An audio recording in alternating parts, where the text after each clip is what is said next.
za mu yi magana akan wani topic mai suna variation. Menene variation? Idan aka ce maka variation, ana nufin canzawan abu, shine variation. So canzawan abu zai yiwu canzawan na lokaci ne, na komai da komai ma idan ka ɗauka canzawan abu shi ake kira variation. Kamar misali yanzu in muka ce lokaci yana canzawa, to canzawan shine variation. Shi lokacin da kanshi shi kuma shine variable. So variable shine abin da yake canzawa. Misali yanzu in muka duba himman mutum da nasara a rayuwa, in ka duba nasarar mutum a rayuwa ya dogara ne akan wato himmansa. Dimo ka ƙara himmanka a rayuwa, dimo za ka ga nasara a rayuwa. So kaga abubuwa guda biyu a nan. Me ake kiransu? Ana kiransu variables. Duka abu biyu ne masu canzawa. Idan har ka ƙara wato ka canza himmanka ko ka ƙara himmanka, nasaranka ma a rayuwa zai canza ko zai ƙaru.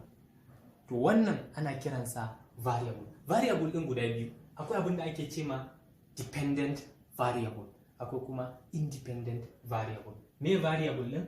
Shine abin da yake canzawa. Dependency kuma fa, me dependency? Shine dogaro.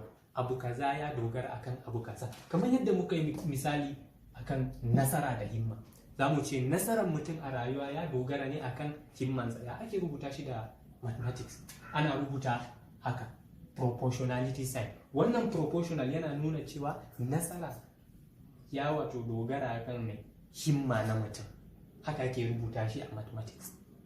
Saboda haka wannan abu biyu yanzu, nasara da himma, dukansu variables ne, abubuwan da suke canzawa ne, amma canzawansa wannan himman ya dogara kan nasara. In nasara wato nasara ya dogara kan himma, in kaga nasaranka ya karu to himmanka ne ya karu, which means nasaran nan ya dogara akan himma, which means nasara shine mai dependent variable.